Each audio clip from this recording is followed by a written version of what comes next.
Using Zapier with Gmail allows you to automate email-related tasks and integrate Gmail with other apps and services. Here's how to set it up effectively.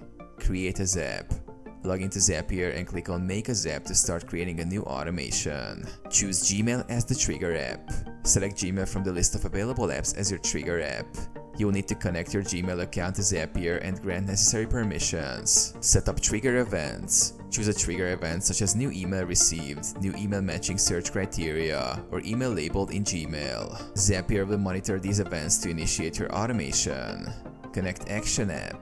Select the app where you want to send data from Gmail or other trigger actions based on Gmail activities. This could be your CRM, task management tool, Google Sheets, or any other supported app. Map data fields. Map the data fields from Gmail to corresponding fields in your chosen action app. Ensure data is correctly mapped for seamless integration. Set up actions. Define what actions should be performed in the action app based on the trigger event from Gmail.